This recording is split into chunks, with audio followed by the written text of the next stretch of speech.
माझे वडील मेकॅनिकल होते, त्यामुळे त्या विचाराला मी इतके पेटलो होतो की मी बोलतोय बरं का, सांगतो हॅलो, मी बोलतोय तरी सांगतो मी खेडेकर साहेब विचार इतकं पेटलो की कितीला चौथीला असतात तेव्हापासून मी इथं संभाजीनगर शहरात आलो.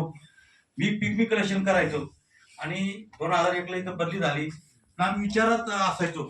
एक वेळेस काल राहुल बनसोडचे वडील एका आपल्या विचाराच्या कार्यक्रमात भेटले. चर्चा झाली ना, राहुलच्या वडिलांची माझी भेट झाली. मग आमच्या राहुलला नेत जा, मग राहुल संघ चर्चा झाली. मग संभाजी ब्रिगेड त्याला शाखा अध्यक्ष केला. आधी मोठी संघटना मोठी झाली, म्हणजे मोठा ते बाळानगर कोणची संघटना होत नव्हती, पण संभाजी ब्रिगेडची मोठी सभा झाली. प्रत्येक चळवळीला पुढे राहायचा तो. म्हणून आता सांगायला काय, मग एकदा संघटना चालू असतात धामोरी गावाला संघटना तयार करते. रवींद्र पंत सर साक्षीला आहे त्या कार्यक्रमाची. त्या धामोरी गावात पाऊस पडला की ते गावातल्या लोकांनी आरएसएस संघटना होती, तुमचा कार्यक्रम सक्सेस होणार नाही. तरी आम्ही पाऊस उघडला संध्याकाळी 10 वाजता रवींद्र पंत साक्षीला आहे द्वारका पात्रीकडे गेले. त्या गावामध्ये पाणी वाहत होतं, गुडघ्याभर पाणी चालत आलेले साक्षी इतिहास.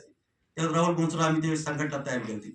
राहुलने फोन केले, तुम्हाला यावंच लागेल. 4-5 कार्यकर्ते वयस्कर असताना त्यावेळेस आले की पावसाची मोठी इतकी सभा केली त्या धामोरी गावामध्ये.